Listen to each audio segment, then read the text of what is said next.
भूपाल सिंह कहाँ का राजा है? उदयपुर का। तो उदयपुर के राजा भूपाल सिंह को क्या बना दिया गया है? राज प्रमुख। कौन से चरण का? तीसरे चरण का। ढंग से सुनना ये बात। तीसरे चरण की राजधानी उदयपुर, राजा कौन है? भूपाल सिंह। इसको बना दिया गया राज प्रमुख। अब जैसे ही इसको राज प्रमुख बनाया, कोटा का राजा भीम सिंह नाराज हो गया। और नाराज क्यों हुआ वो समझो।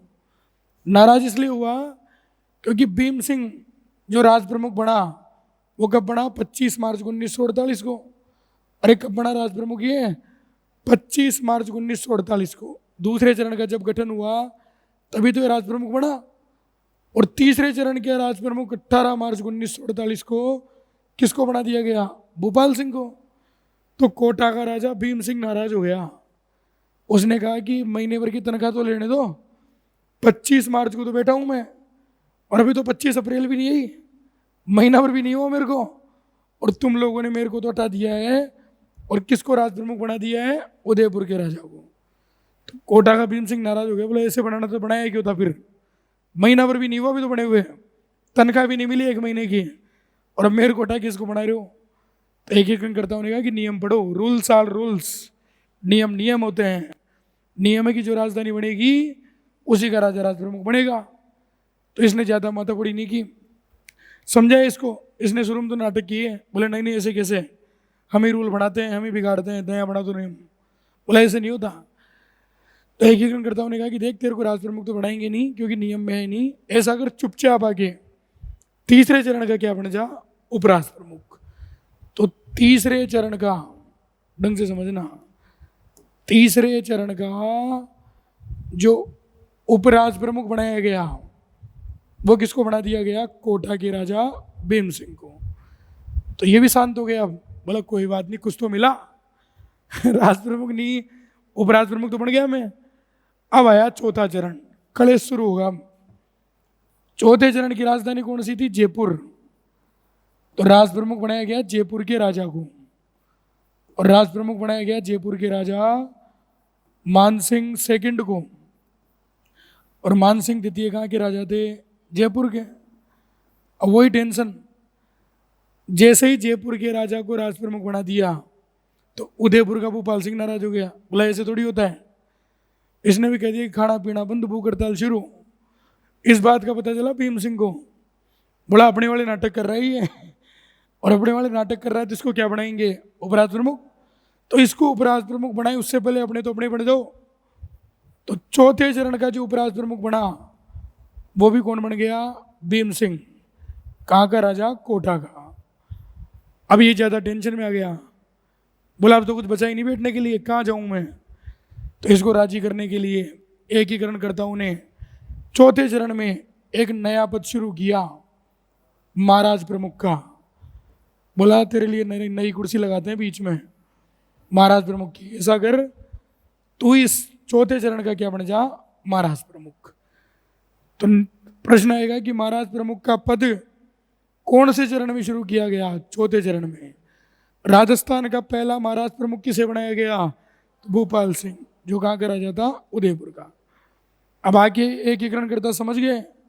बोला अब राजधानी बदली और कलेश ही कलेश है, किसको क्या क्या बनाएंगे? तो बदली नहीं, जो चौथे का सीटिंग अरेंजमेंट है वो का वही पांचवे का, और वो का वही किसका है? छठे का। यानी कि जो चौथे का राज प्रमुख वो पांचवे का भी था, छठे का भी था। जो चौथे का महाराज प्रमुख है वो पांचवे का भी है, छठे का भी है।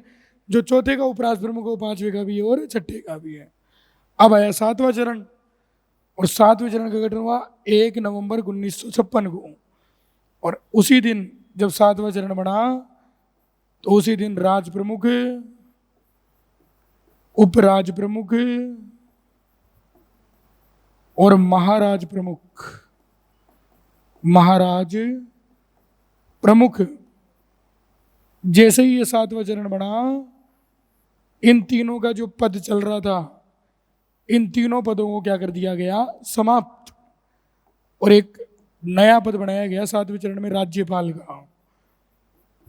राज्यपाल का पद शुरू हुआ था 1 नवंबर 1956 को, और राज प्रमुख, महाराज प्रमुख, तीनों का पद खत्म कर दिया गया, और तीनों की जगह एक नया पद बना दिया, राज्यपाल। और राजस्थान का पहला राज्यपाल बनाया गया सरदार गुरुमुख निहाल सिंह को। सरदार गुरुमुख निहाल सिंह। तो सरदार गुरुमुख निहाल सिंह को राजस्थान का पहला राज्यपाल बनाया गया। और ये कहाँ के निवासी थे? पंजाब के। आपको पता होना चाहिए कि जो व्यक्ति जिस राज्य का होता है उसे उस राज्य का राज्यपाल नहीं बनाया जाता है। तो पंजाब के गुरुमुख निहाल सिंह को राजस्थान का क्या बना दिया गया? राज्यपाल। बात समझ में आ गई? बताओ, पहले चरण का राज प्रमुख कहाँ के राजा को बनाया? उपराज प्रमुख कहाँ का राजा? तो अलवर का राजा तेज सिंह नाराज हो गया, बोला राजधानी तो अलवर और राज प्रमुख उपराज प्रमुख दूसरी जगह के राजा, ऐसा नहीं होगा। तो एकीकरण करता उन्हें गणेश पाल को हटाया और तेज सिंह को कुर्सी पर बैठाया। प्रश्न आ जाए कि पहले चरण का उपराज प्रमुख कौन है, तो सबसे पहले गणेश पाल ही करना है। गणेश पाल नहीं आई तो तेज सिंह। और एकीकरण करता उन्हें नियम बना दिया कि आगे से जो राजधानी बनेगी उसी का राजा राज प्रमुख बनेगा। तो दूसरे चरण में कोटा राजधानी बनी, तो राज प्रमुख कोटा के राजा को बना दिया, उपराज प्रमुख बूंदी के राजा को बना दिया। तीसरे चरण की राजधानी उदयपुर बनी, तो राज प्रमुख उदयपुर के राजा को बना दिया। और भीम सिंह को क्या बना दिया? उपराज प्रमुख। अब भीम सिंह यहाँ से लेकर लास्ट तक उपराज प्रमुख रहेगा। तो ये तो सेट हो गया एक तो। चौथे चरण की राजधानी जयपुर बनी, राज प्रमुख बनाया गया जयपुर के राजा मान सिंह सेकंड को। उपराज प्रमुख भीम सिंह चल ही रहा है, तो ये बोला इसका क्या करें हम। तो चौथे चरण में एक नया पद बनाया गया महाराज प्रमुख का। और राजस्थान का पहला महाराज प्रमुख किसे बनाया गया? भूपाल सिंह। चौथा, पांचवा, छठा तीनों सेम है। सातवें में तीनों पद खत्म कर दिए गए और नया पद कौन सा बनाया गया? राज्यपाल। और राजस्थान का पहला राज्यपाल किसे बनाया गया? सरदार गुरुमुख निहाल सिंह, जो कहाँ के रहने वाले थे? तो देखो, राजस्थान में पहला महाराज प्रमुख भी यही था, अंतिम महाराज प्रमुख भी यही था और एकमात्र महाराज प्रमुख भी यही था। यानी कि ये पद इसी के साथ शुरू हुआ और इसी के साथ समाप्त हो गया। आगे बात समझ में? उतारो इसको भी।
7वें चरण में तीनों पद खत्म हो जाएंगे, राज प्रमुख, उपराज प्रमुख, महाराज प्रमुख, और एक ही पद चलेगा राज्यपाल।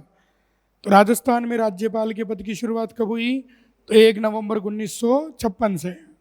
और पहला राज्यपाल किसे बनाया गया? तो सरदार गुरुमुख निहाल सिंह को।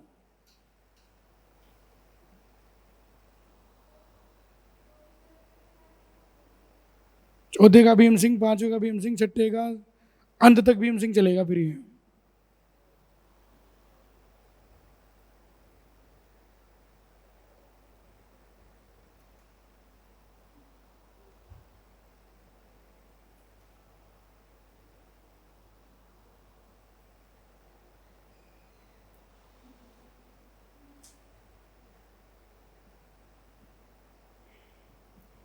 ठीक है,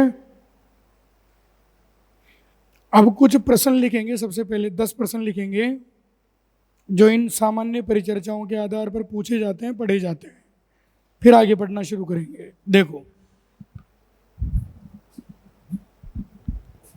हटा दू इसे।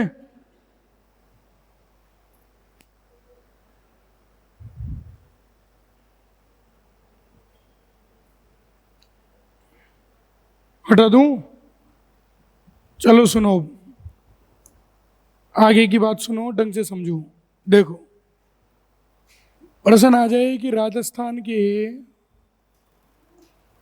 एकीकरण के दौरान, लिखना बाद में, सुनना है पहले। प्रश्न अगर आ जाए कि बताओ राजस्थान के एकीकरण के दौरान, प्रश्न अगर पूछे पहला प्रश्न कि बताओ राजस्थान के एकीकरण के दौरान राजस्थान की सबसे प्राचीन रियासत कौन सी? राजस्थान की सबसे प्राचीन रियासत कौन सी? अब देखो, एक बात सुनना ढंग से, एकीकरण नहीं होता और सीधा सीधा पूछता कि राजस्थान की सबसे पुरानी रियासत कौन सी, तो शाकंभरी, अरे कौन सी आती। लेकिन यहां क्या पूछ रहे हैं? राजस्थान के एकीकरण के दौरान। तो दिमाग लगाओ कि एकीकरण में कितनी रियासतें हैं? 19। तो नई पुरानी छोटी बड़ी जो भी आएगी 19 में से आएगी। तो राजस्थान के एकीकरण के दौरान राजस्थान की जो सबसे प्राचीन रियासत है वो रियासत है मेवाड़। अरे कौन सी रियासत है? और मेवाड़ का मतलब है उदयपुर। तो प्रश्न आ जाए कि एकीकरण के दौरान राजस्थान की सबसे पुरानी रियासत बताओ, तो वो कौन सी आएगी? हमारे मेवाड़ या उदयपुर। लिखो मत, पहले सुनो। दूसरा प्रश्न कि एकीकरण के दौरान राजस्थान की सबसे नवीन रियासत, सबसे पुरानी पूछ लिया तो अब सबसे नवीन भी पूछेगा। और एकीकरण के दौरान सबसे नवीन जो रियासत है राजस्थान की वो है झालावाड़। सबसे नवीन रियासत कौन सी है? झालावाड़ रियासत। तो एकीकरण के दौरान सबसे पुरानी उदयपुर और सबसे नई झालावाड़। तीसरा प्रश्न, प्रश्न आएगा कि एकीकरण के दौरान, ये तो सब में पढ़ना है, एकीकरण के दौरान राजस्थान की सबसे बड़ी रियासत। तो एकीकरण के दौरान जो 19 रियासतें पढ़ने पड़ी है उनसे जुड़े हुए प्रश्न पढ़ रहे हैं अब। तो एकीकरण के दौरान सबसे बड़ी रियासत पूछे, और बड़ी पूछेगा तो छोटी भी पूछेगा, कि एकीकरण के दौरान राजस्थान की सबसे छोटी रियासत। तो मैं आपको बता दूं कि एकीकरण के दौरान सबसे बड़ी जो रियासत है वो थी मारवाड़। कौन सी रियासत थी? मारवाड़। और मारवाड़ का मतलब है जोधपुर। मारवाड़ का मतलब क्या है यहाँ पे? जोधपुर। और एकीकरण के दौरान सबसे छोटी रियासत, और वो थी शाहपुरा। और शाहपुरा कौन सा वाला है? ये भीलवाड़ा वाला। वर्तमान में तो खुद ही जिला बन गया भी है। तो सबसे पुरानी पूछेगा तो मेवाड़, सबसे नई पूछेगा तो झालावाड़, सबसे बड़ी पूछेगा तो मारवाड़, और सबसे छोटी पूछेगा तो शाहपुरा। 4 प्रश्न तो ये हो गए। फिर 5वां प्रश्न कि जब एकीकरण चल रहा था तो उस समय राजस्थान के प्रथम मनोनीत मुख्यमंत्री किसे बनाया गया? तो उस समय राजस्थान के प्रथम मनोनीत जो मुख्यमंत्री बनाया गया, क्या हो गया? ले आओ। राजस्थान के प्रथम मनोनीत मुख्यमंत्री तो हीरालाल शास्त्री। एकीकरण के समय राजस्थान के प्रथम मनोनीत मुख्यमंत्री पूछेगा तो हीरालाल शास्त्री। और ये कहाँ के रहने वाले थे? जयपुर के। रख दो साहब। कहाँ के रहने वाले थे ये? जयपुर के। तो एकीकरण के समय राजस्थान के प्रथम मनोनीत मुख्यमंत्री कौन थे? हीरालाल शास्त्री। फिर प्रश्न पूछे चेंज करके कि बताओ इसी एकीकरण के समय राजस्थान के प्रथम निर्वाचित मुख्यमंत्री। तो एकीकरण के समय राजस्थान के प्रथम निर्वाचित जो मुख्यमंत्री बनाया गया वो बनाया गया टीकाराम पालीवाल को। किसको बनाया गया था?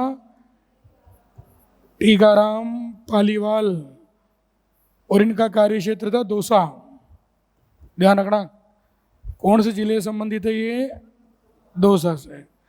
तो मैं आपको बता दूं कि पहला मनोनीत मुख्यमंत्री हीरालाल शास्त्री और पहला निर्वाचित मुख्यमंत्री टीकाराम पालीवाल। यहीं पर 7वें नंबर का प्रश्न है जो सबसे इंपॉर्टेंट है, इस बार सेकंड ग्रेड में पूछा गया कि एक संघ शासित प्रदेश था अजमेर मेरवाड़ा।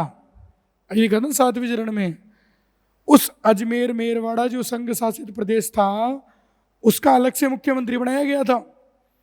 और वो कौन थे? तो हरिभाऊ उपाध्याय। तो 7 बार समझना प्रश्न की संघ शासित प्रदेश, और जो संघ शासित प्रदेश था एकीकरण में वो था अजमेर मेरवाड़ा। अरे वो कौन सा था? अजमेर मेरवाड़ा। और एकीकरण के दौरान संघ शासित प्रदेश के मुख्यमंत्री जो अजमेर मेरवाड़ा था, इसके अलग से मुख्यमंत्री किसे बनाया गया? तो संघ शासित प्रदेश के मुख्यमंत्री कौन? तो हरिभाऊ उपाध्याय। हरिभाऊ उपाध्याय। तो हरिभाऊ उपाध्याय को संघ शासित प्रदेश का अलग से क्या बनाया गया?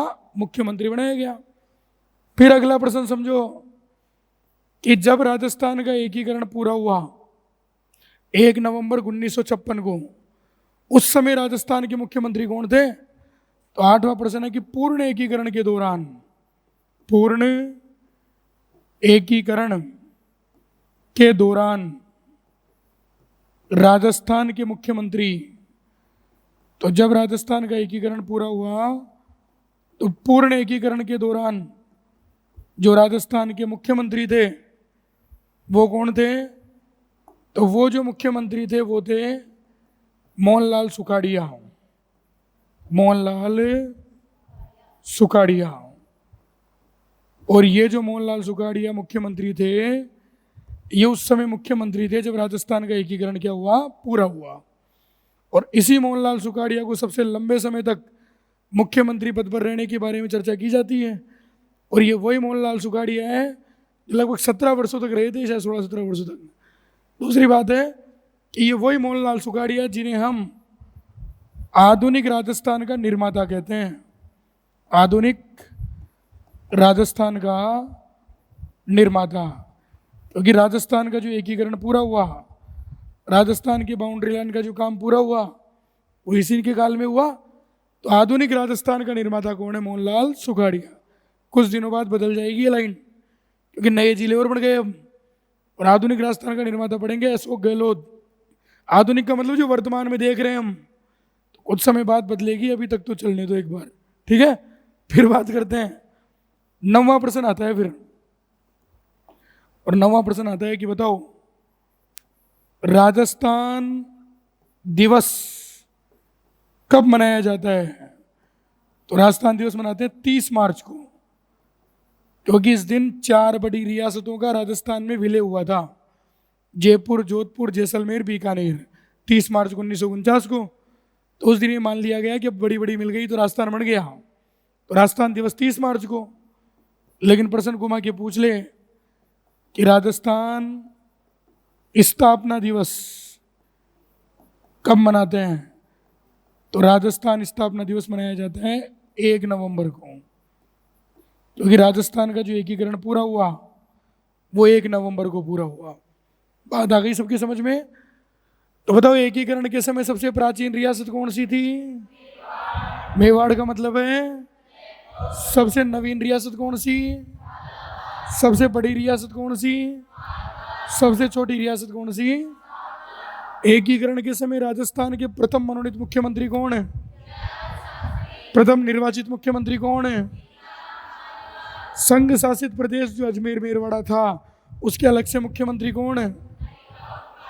और जब राजस्थान का एकीकरण पूरा हुआ उस समय राजस्थान के मुख्यमंत्री कौन है? और मोहनलाल सुखाड़िया को आधुनिक राजस्थान का क्या कहते हैं? केवल कुछ दिनों के लिए। ठीक है, राजस्थान दिवस कब मनाएंगे और राजस्थान स्थापना दिवस कब मनाएंगे? उतारो इन प्रश्नों को पहले।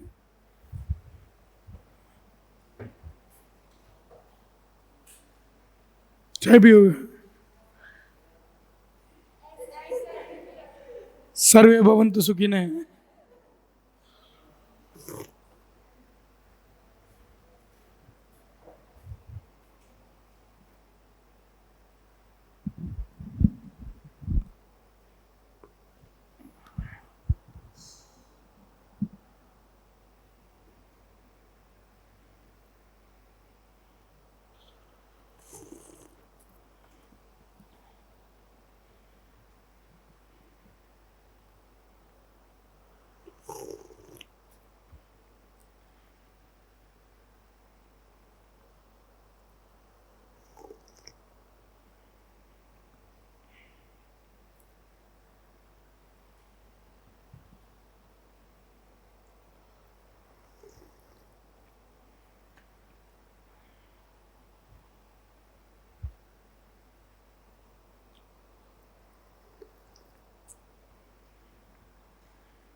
लिख लिया।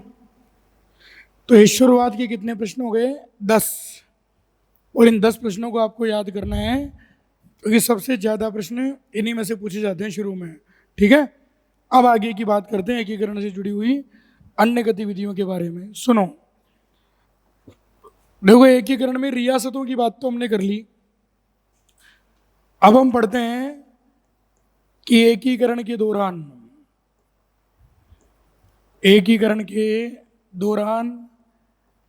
कितनी रियासतें थी? 19। तो एकीकरण के दौरान 19 तो रियासतें थी, जिसकी पूरी रूपरेखा अपन पढ़ चुके हैं, कौन सी थी, क्या थी, क्या नहीं थी, सब कुछ पढ़ चुके रियासतों का। और एकीकरण के दौरान ठिकाने कितने थे? 3। अरे कितने ठिकाने थे? अब यही पढ़ेंगे, कौन से 3 ठिकाने थे, कौन कौन से चरणों में थे, और वहां के ठाकुर कौन कौन थे। अब ध्यान से सुनना, एकीकरण के समय कितने ठिकाने थे? 3। देखो, सबसे पहला ठिकाना था नीमराणा। अरे पहला ठिकाना कौन सा था? दूसरा ठिकाना था कुशलगढ़। दूसरा ठिकाना कौन सा था? कुशलगढ़। और तीसरा जो ठिकाना था वो था लावा। तीसरा ठिकाना कौन सा था? लावा। ध्यान से सुनना, नीमराणा तो पड़ता है अलवर जिले में। कौन से जिले में? कुशलगढ़ की बात करें, कुशलगढ़ पड़ता है बांसवाड़ा में। पता ना, कर्क रेखा कुशलगढ़ बांसवाड़ा से होकर गुजरती है, तो वही कुशलगढ़। और लावा उस समय जब बात करें ना, तो ध्यान रखना, लावा उस समय आता था जयपुर रियासत में। उस समय लावा कौन सी रियासत में आता था? जयपुर रियासत में आता था। हालांकि वर्तमान में तो लावा टोंक में आता है। लावा वर्तमान में तो कहां पर आता है? टोंक में। लेकिन जब एकीकरण हुआ उस समय लावा कौन सी रियासत में आता था? जयपुर रियासत में। अब दिमाग लगाओ कि नीमराणा जो है अलवर में, कुशलगढ़ बांसवाड़ा में, और लावा कौन सी रियासत में आता था? जयपुर में। तो अलवर जिस चरण में होगा, नीमराणा भी उसी चरण में होगा। बांसवाड़ा जिस चरण में होगा, कुशलगढ़ भी उस चरण में होगा। और जयपुर जिस चरण में होगा, उसमें क्या होगा? लावा। तो अलवर रियासत कौन से चरण में थी? पहले में। अलवर, भरतपुर, करौली, धौलपुर। तो नीमराणा जो ठिकाना था, ये भी कौन से चरण में था? प्रथम चरण में था भाई। तो नीमराणा ठिकाना भी कौन से चरण में था? प्रथम चरण में। बांसवाड़ा कौन से चरण में था? दूसरे में। बाबू झाड़ू की कोपर साटो। तो कुशलगढ़ ठिकाना कौन से चरण में था? द्वितीय चरण में। और जयपुर रियासत कौन से चरण में थी? चौथे में। और लावा उस समय जयपुर में आता था। तो लावा ठिकाना कौन से चरण में होगा? चतुर्थ चरण में। कई लोग दूसरा चरण लिख देते हैं टोंक मान के, नहीं, टोंक में तो वर्तमान में आता है। एकीकरण के समय कौन सी रियासत में आता था? जयपुर में। तो नीमराणा पहले चरण में, कुशलगढ़ दूसरे चरण में, और लावा चौथे चरण में। फिर बात करें कि उस समय नीमराणा का ठाकुर कौन था? तो नीमराणा का ठाकुर था राव राजेंद्र सिंह। राव राजेंद्र सिंह। तो उस समय नीमराणा के जो ठाकुर थे वो कौन थे? राव राजेंद्र सिंह। कुशलगढ़ के ठाकुर कौन थे उस समय जब एकीकरण हुआ? तो कुशलगढ़ के ठाकुर थे राव हरेंद्र सिंह। राव हरेंद्र सिंह। तो कुशलगढ़ के ठाकुर थे राव हरेंद्र सिंह। और लावा के ठाकुर कौन थे उस समय? तो लावा के ठाकुर थे बंश प्रदीप सिंह। बंश प्रदीप सिंह। ये उस समय कहाँ के ठाकुर थे? लावा के। तो ये 3 जगह के तीनों ठाकुर लिख दिए जो ठाकुर थे उस समय।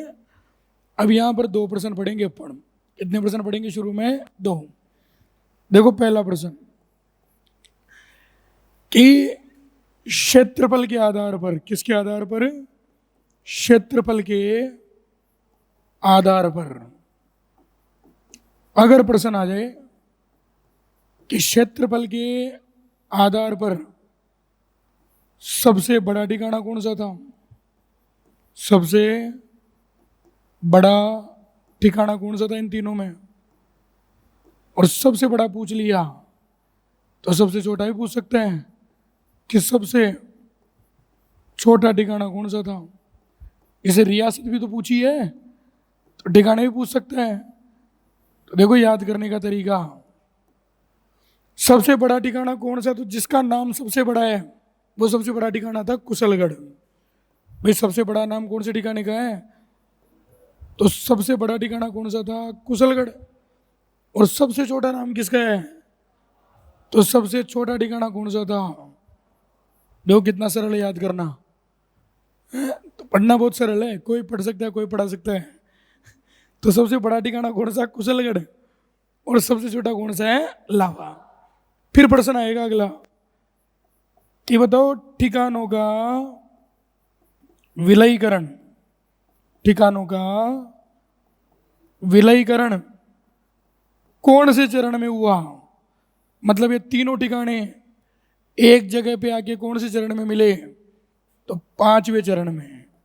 अरे कौन से चरण में मिले थे? और पांचवें चरण का क्या नाम था? संयुक्त वृहत राजस्थान। संयुक्त वृहत राजस्थान। कैसे मिले वो मैं आपको मिला के बताता हूं। देखो एकीकरण में कितने चरण थे? 7। अब दिमाग लगाना और ढंग से लगाना। पहले चरण में कितनी रियासतें थी? 4। और एक ठिकाना था नीमराणा, अभी पढ़ा है मैंने। ठिकाना कौन सा था? नीमराणा। दूसरे चरण में कितनी रियासतें? 9। और एक ठिकाना था कुशलगढ़। कौन सा ठिकाना था? कुशलगढ़। फिर हमने पढ़ा कि बाबूजाड़ो में आके मिला उदयपुर, तो रियासतें तो कितनी हो गई? 10। लेकिन ठिकाना तो एक ही तो चल रहा है, कुशलगढ़ आ गए हैं अभी। फिर चौथे चरण में कितनी रियासतें हो गई? 14। 4 आके नहीं मिल गई, लेकिन ठिकाना तो एक ही चल रहा है ना अभी तक, कुशलगढ़। लेकिन चौथे चरण में एक ठिकाना और कौन सा हुआ? लावा। तो यहाँ ठिकाने कितने हो गए? 2। फिर हमने पढ़ा कि चौथा जाके मिला पहले में, तो रियासतों में तो रियासतें मिल गई और ठिकानों में ठिकाने मिल गए। तो पांचवें चरण में कितनी रियासतें हो गई? 18। और कितने ठिकाने एक जगह हो गए? 3, क्योंकि ये भी तो आके मिल गया इनमें अब। तो ठिकानों का विलयीकरण कौन से चरण में हुआ है? 5वें चरण में। ठीक, तो बताओ एकीकरण के दौरान कितनी रियासतें थी? कितने ठिकाने थे? पहला ठिकाना कौन सा? दूसरा? तीसरा? नीमराणा तो कौन से जिले में? कुशलगढ़। और जयपुर और लावा उस समय कौन सी रियासत में आता था?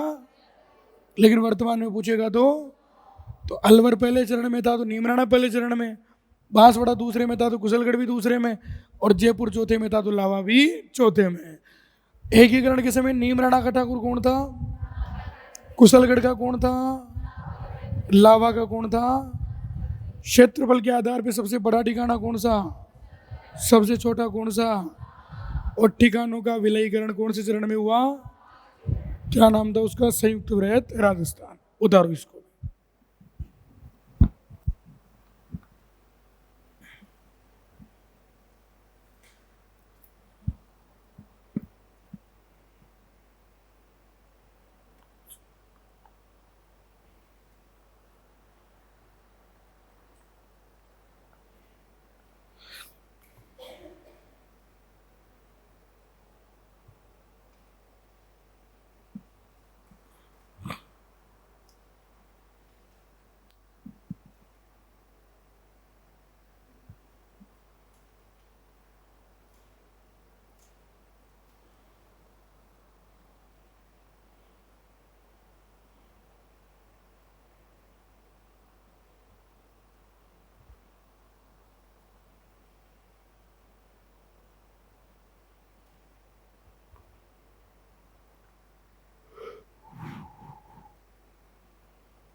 लिख लिया।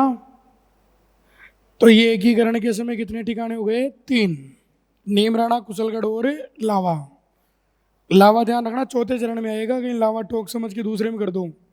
तो ये इंपॉर्टेंट बात समझनी है कि लावा एकीकरण के समय जयपुर रियासत में आता था, और जयपुर कौन से चरण में? चौथे में। तो लावा भी कौन से चरण में आएगा? चौथे चरण में।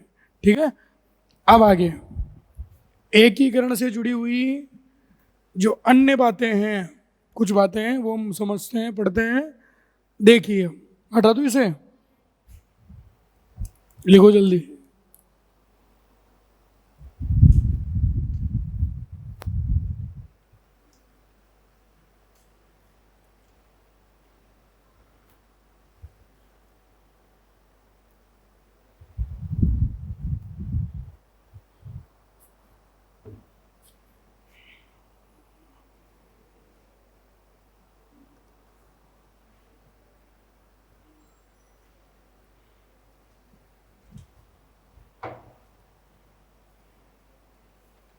हो गया कंप्लीट?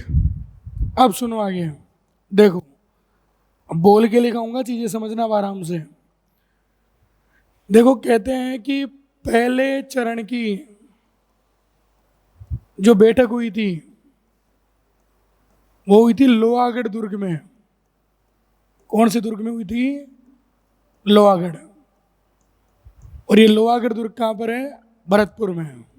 ध्यान से सुनना, पहले चरण की बैठक लोहागढ़ दुर्ग भरतपुर में हुई थी, और इस बैठक के दौरान यह निर्णय लिया गया कि प्रथम चरण का नाम क्या रखा जाएगा? मत्स्य संघ। अरे क्या रखा जाएगा? और मत्स्य संघ नाम रखने का सुझाव दिया के एम मुंशी ने। और ये वही के एम मुंशी जिनका पूरा नाम है कन्हैया माणिक्यलाल मुंशी। तो प्रश्न बनेगा कि प्रथम चरण का नाम मत्स्य संघ किसके कहने पर रखा गया? तो के एम मुंशी के कहने पर। जब ये डिक्लेयर हो गया कि पहले चरण का नाम मत्स्य संघ रखा जाएगा, तो भरतपुर में तो मीटिंग चली रही थी। भरतपुर का राजकुमार आता है, और भरतपुर के राजकुमार का नाम था मान सिंह देशराज। मान सिंह देशराज। इसने कहा कि ऐसे कैसे? पहले चरण का नाम मत्स्य संघ नहीं हो सकता है। तो इसे पूछा कि तू कौन है? तेरे पिताजी चुपचाप बैठे, तू गाय को पटलाई कर रहे हैं? बोला, इसने कहा कि देखो, राजस्थान का एकीकरण कर रहे हो तुम लोग, तो कम से कम चरण के अंदर राजस्थान शब्द तो जोड़ो, जिससे पता चले कि राजस्थान का एकीकरण की बात कर रहे हो। तो उस समय तो इसकी बात नहीं मानी गई, लेकिन उसके बाद जब भी हर चरण का गठन हुआ, तो हर चरण के अंदर कौन से शब्द जोड़ा गया? राजस्थान, पूर्व राजस्थान, संयुक्त राजस्थान, वृहत राजस्थान। तो इसने इस मत्स्य संघ नाम का क्या किया था? विरोध। इसने कहा कि मेरे नहीं जमा ये नाम, इसमें राजस्थान शब्द जुड़ना चाहिए नाम में। तो पहले चरण का नाम मत्स्य संघ के एम मुंशी के कहने पर रखा गया, जिसका विरोध भरतपुर के राजकुमार मान सिंह देशराज ने किया था। फिर बात समझो कि मत्स्य संघ का अगर क्षेत्रफल पूछे, पहले चरण का इंपोर्टेंस ही रहती है हमेशा, तो इसका क्षेत्रफल है 12,000 किलोमीटर। 12,000 किलोमीटर। मत्स्य संघ की वार्षिक आय पूछे, क्या है? हुआ है प्रश्न 184 लाख। कितनी आई थी? 184 लाख। तो क्षेत्रफल पूछे तो 12,000 किलोमीटर, और आय पूछे तो 184 लाख। ये उस समय जब पहले चरण का कार्यक्रम चल रहा था। फिर क्या हुआ कि सारा काम ये चल रहा है, उसके बाद घटना ये घटी कि प्रथम चरण के अंतर्गत मत्स्य संघ नाम रख दिया गया। जैसे ही नाम रखा गया, तो दूसरी घटना कि यहीं पर अगर प्रश्न पूछे कि रियासतों का एकीकरण तो कर रहे हो आप लोग, लेकिन ये बताओ कि रियासती विभाग की स्थापना किसने की थी? तो ये की थी सरदार वल्लभ भाई पटेल ने। अभी पढ़ाएंगे, इसको अलग से पढ़ाऊंगा। यहाँ रहने तो इसको अलग से पढ़ेंगे, रियासती विभाग जब भी मैं पढ़ाऊंगा। यहाँ केवल राजस्थान की बात कर लो। तो देखो क्या हो गया दिनेश भाई, दिख रहा नहीं इनको? ये कौन सा है? अब सुनो, सही है। अब देखो, ये जला क्यों रखी थी तूने? पसीने आ गए मेरे यार। चलो सुनो, 12,000 किलोमीटर, वार्षिक आई 184 लाख, ठीक। फिर क्या हुआ कि ऐसा पढ़ेंगे हम इसमें, ऐसा हम कहेंगे कि एकीकरण के दौरान, ढंग से सुनना, एकीकरण के दौरान 7 रियासतें ऐसी थी जो राजस्थान में नहीं मिलना चाहती थी, राजस्थान में नहीं मिलना चाहती थी। तो कहाँ मिलना चाहती थी वो भी समझो। पहले तो कौन सी 7 रियासतें थी? एक तो अलवर, एक भरतपुर, एक धौलपुर, इसके बाद 2 थी, एक तो टोंक और एक जोधपुर, इसके बाद 2 थी, एक तो डूंगरपुर और एक बांसवाड़ा। ये 7 रियासतें ऐसी थी जो एकीकरण के समय राजस्थान में मिलना नहीं चाहती थी। क्यों? तो ये जो अलवर, भरतपुर, धौलपुर है, ये तो भाषाई समानता के आधार पर, कौन सी समानता के आधार पर? भाषाई समानता के आधार पर इन तीनों ने कहा कि साहब हम तो यूपी के टच में, तो हम तो यूपी में मिलेंगे, क्योंकि यूपी की और हमारी भाषा सेम सेम सी है। तो ये तीनों रियासतें भाषाई समानता के आधार पर किस में मिलना चाहती थी? उत्तर प्रदेश में। टोंक और जोधपुर ये दोनों जातीय समानता के आधार पर, क्योंकि टोंक मुस्लिम इलाका था और एक समाचार पत्र था दिल्ली का रियासती, उसमें एक खबर छापी गई कि जोधपुर का राजा है हनुमंत सिंह और वो पाकिस्तान में मिलने की इच्छा जता रहा है, जबकि ऐसा था नहीं, केवल उस खबर के आधार पर माना गया। तो ऐसा कहते हैं कि ये दोनों रियासतें जातीय समानता के आधार पे कहीं में मिलना चाहती थी? पाकिस्तान में। और डूंगरपुर और बांसवाड़े ने कहा कि जिस प्रकार तुमने अलवर, भरतपुर, करौली, धौलपुर को मिला के मत्स्य संघ बना दिया, वैसे हमें डूंगरपुर, बांसवाड़ा को मिला के एक संघ बना दो, वागड़ संघ। हमें राजस्थान में मत मिलाओ, हम नहीं मिलना चाहते हैं। तो ये 7 रियासतें ऐसी थी जो एकीकरण के समय राजस्थान में मिलना नहीं चाहती थी। बांसवाड़ा का महारावल था चंद्रवीर सिंह। जब सबने साइन कर दिए तो इसको भी कहा कि आप भी अपना अंगूठा लगाओ, तो इसने कहा अंगूठा थोड़ा लगाऊंगा, पढ़ा लिखा आदमी हूं मैं, इंग्लिश मीडियम से हूं। तो इसने मन मार के राजस्थान के विलय पत्र पर साइन किए। ये वागड़ संघ बनाना चाहता था खुद का, लेकिन जब पार नहीं पड़ी तो एकीकरण पर साइन किए। और साइन करते हुए अंग्रेजी में कहा इसने कि I put on signature on my death warrant, कि मैं अपने डेथ वारंट पर हस्ताक्षर कर रहा हूं। तो ये कथन किसने कहा था? चंद्रवीर सिंह ने, कि मैं अपने डेथ वारंट पर क्या कर रहा हूं? हस्ताक्षर कर रहा हूं। यह कथन किसने कहा था? तो बांसवाड़ा के महारावल चंद्रवीर सिंह ने। ठीक है, यहीं पर एक प्रश्न और, कि राजस्थान के एकीकरण पर पहली बार जो साइन किए वो अलवर रियासत ने किए थे, और अलवर के किसने किए थे? तेज सिंह ने। अरे अलवर के कौन से राजा ने किए थे? तेज सिंह ने। किस पर? राजस्थान के एकीकरण पर। ठीक है, लेकिन यही प्रश्न दूसरा आता है कि बताओ, जब भारत का एकीकरण हुआ तो भारत के एकीकरण पर राजस्थान की किस रियासत ने पहली बार विलय पत्र पर साइन किए? तो भारत के एकीकरण पर सबसे पहले साइन किए थे बीकानेर रियासत ने, और बीकानेर का एक राजा था शार्दुल सिंह।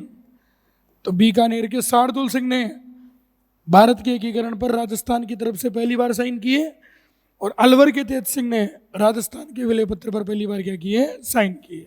तो लिखो, इनको लिखवा रहा हूं मैं, हेडिंग डालो, महत्वपूर्ण तथ्य, इंपोर्टेंट फैक्ट।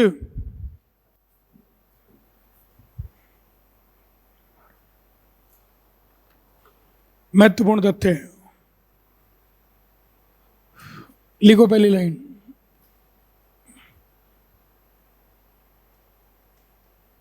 लिखो, राजस्थान के एकीकरण की प्रथम बैठक का आयोजन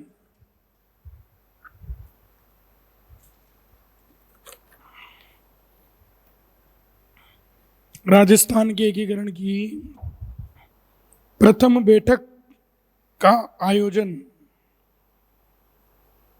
एकीकरण की प्रथम बैठक का आयोजन लोहागढ़ दुर्ग भरतपुर में किया गया था। एकीकरण की प्रथम बैठक का आयोजन लोहागढ़ दुर्ग भरतपुर में किया गया था।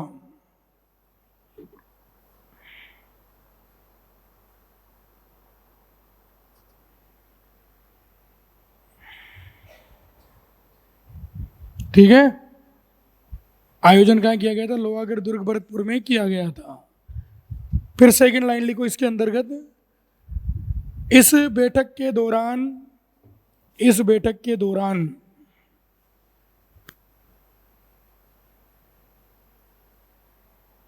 इस बैठक के दौरान प्रथम चरण का नाम इस बैठक के दौरान प्रथम चरण का नाम प्रथम चरण का नाम मत्स्य संघ। इस बैठक के दौरान प्रथम चरण का नाम मत्स्य संघ के एम मुंशी, ब्रैकेट में पूरा नाम लिख लो इनका, कन्हैया माणिक्यलाल मुंशी, कन्हैया माणिक्यलाल मुंशी। तो प्रथम चरण का नाम मत्स्य संघ के एम मुंशी कन्हैया माणिक्यलाल मुंशी के कहने पर रखा गया था। कन्हैया माणिक्यलाल मुंशी के कहने पर रखा गया था, जिसका विरोध, इस लाइन में लिखना है, जिसका विरोध भरतपुर के राजकुमार, जिसका विरोध भरतपुर के राजकुमार मानसिंह देशराज ने किया था, जिसका विरोध भरतपुर के राजकुमार मानसिंह देशराज ने किया था। ठीक है, अगली लाइन लिखो, मत्स्य संघ का क्षेत्रफल, मत्स्य संघ का क्षेत्रफल 12,000 किलोमीटर। ये वर्ग किलोमीटर है, ध्यान रखना, 12,000 वर्ग किलोमीटर। ठीक है, मत्स्य संघ की वार्षिक आय, मत्स्य संघ की वार्षिक आय 184 लाख। मत्स्य संघ की वार्षिक आय कितनी? 184 लाख। ठीक है, फिर लाइन लिखो आगे, मोस्ट लगा के लिखना, राजस्थान के एकीकरण पर सर्वप्रथम हस्ताक्षर, राजस्थान के एकीकरण पर सर्वप्रथम हस्ताक्षर, राजस्थान के एकीकरण पर सर्वप्रथम हस्ताक्षर अलवर शासक तेज सिंह ने किए थे।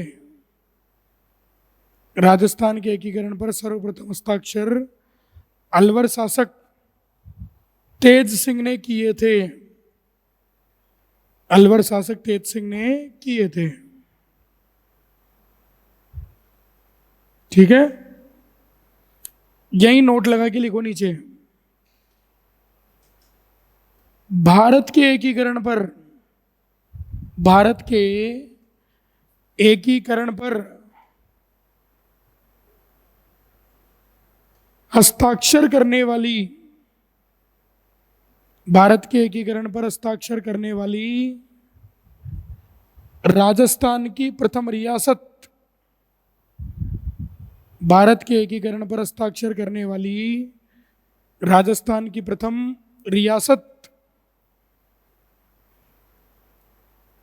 और कौन सी रियासत थी? बीकानेर। लिख लेना डेस लगा के, बीकानेर रियासत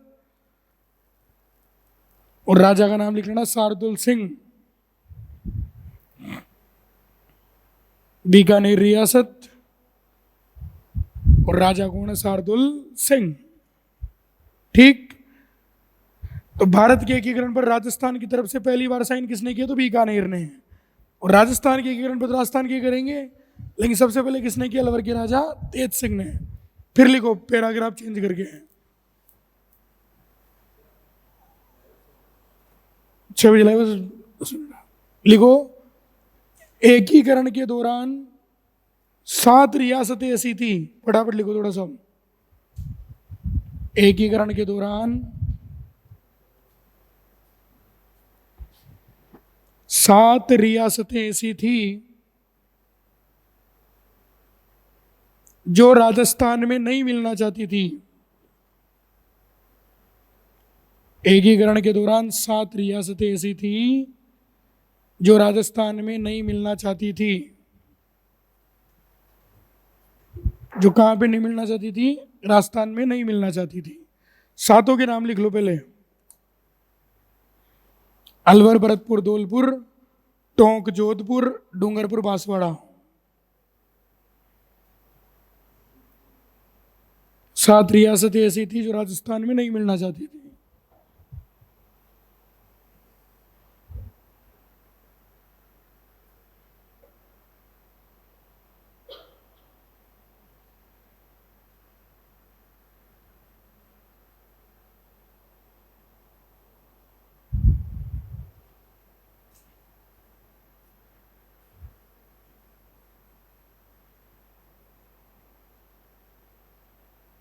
ठीक है। अब लाइन लिखो, पैराग्राफ चेंज करके लिखो। पहली लाइन, अलवर, भरतपुर व धौलपुर, अलवर, भरतपुर व धौलपुर, अलवर, भरतपुर व धौलपुर रियासतें, अलवर, भरतपुर व धौलपुर रियासतें भाषाई समानता के आधार पर, भाषाई समानता के आधार पर अलवर, भरतपुर व धौलपुर रियासतें भाषाई समानता के आधार पर उत्तर प्रदेश में मिलना चाहती थी। उत्तर प्रदेश में मिलना चाहती थी। इन तीनों ने कहा कि हमारी भाषा यूपी की जैसी है, तो हमें किस में मिलाओ? यूपी में मिलाओ। अगली लाइन लिखो, टोंक व जोधपुर रियासतें, टोंक व जोधपुर रियासतें जातीय समानता के आधार पर, टोंक व जोधपुर रियासतें जातीय समानता के आधार पर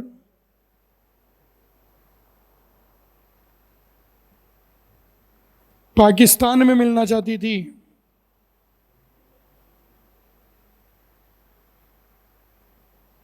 किसमें मिलना चाहती थी? पाकिस्तान में। अब देखो, याद रखना और समझना। टोंक का तो समझ में आता है कि मुस्लिम रियासत तो मिल जाएगी, लेकिन जोधपुर के राजा पाकिस्तान में मिलना चाह रहे हैं, यह बात एक अखबार में छपी थी, उसी के अनुसार ये पढ़ा जाता है। तो नोट लगा के लिख लो, दिल्ली से प्रकाशित, दिल्ली से प्रकाशित, दिल्ली से प्रकाशित रियासती नामक समाचार पत्र में, दिल्ली से प्रकाशित रियासती नामक समाचार पत्र में, नामक समाचार पत्र में जोधपुर शासक, जोधपुर शासक, जोधपुर शासक हनुवंत सिंह, जोधपुर शासक हनुवंत सिंह द्वारा, जोधपुर शासक हनुवंत सिंह द्वारा, बोर्ड पे लिखा हुआ है, जोधपुर शासक हनुवंत सिंह द्वारा पाकिस्तान में मिलने की खबर प्रकाशित की गई थी। पाकिस्तान में मिलने की खबर प्रकाशित की गई थी। पाकिस्तान में मिलने की खबर क्या की गई थी? प्रकाशित की गई थी। ठीक है, तो अखबार के आधार पे माना गया था कि जोधपुर का राजा हनुमंत सिंह किस में मिलने की बात कर रहे हैं? पाकिस्तान में। फिर लिखो लाइन पैराग्राफ चेंज करके, डूंगरपुर व बांसवाड़ा रियासतें, डूंगरपुर व बांसवाड़ा रियासतें मत्स्य संघ की तरह, डूंगरपुर व बांसवाड़ा रियासतें मत्स्य संघ की तरह वागड़ संघ बनाना चाहती थी। मत्स्य संघ की तरह वागड़ संघ बनाना चाहती थी। ठीक है, और आज की अंतिम लाइन लिखो, वेरी मोस्ट लगा के हम, बांसवाड़ा के महारावल, बांसवाड़ा के महारावल चंद्रवीर सिंह ने, बांसवाड़ा के महारावल चंद्रवीर सिंह ने विलय पत्र पर हस्ताक्षर करते हुए कहा, बांसवाड़ा के महारावल चंद्रवीर सिंह ने विलय पत्र पर हस्ताक्षर करते हुए कहा, और क्या कहा वो डेस लगा के लिखो, मैं अपने डेथ वारंट पर, मैं अपने डेथ वारंट पर हस्ताक्षर कर रहा हूं, मैं अपने डेथ वारंट पर हस्ताक्षर कर रहा हूं। कहा तो अंग्रेजी में था, हम हिंदी में लिखते हैं, ध्यान रखना ये बात। इसने कहा था कि I put on signature on my death warrant, कि मैं अपने डेथ वारंट पर क्या कर रहा हूं? हस्ताक्षर कर रहा हूं। बाकी बाद में पढ़ेंगे। धन्यवाद।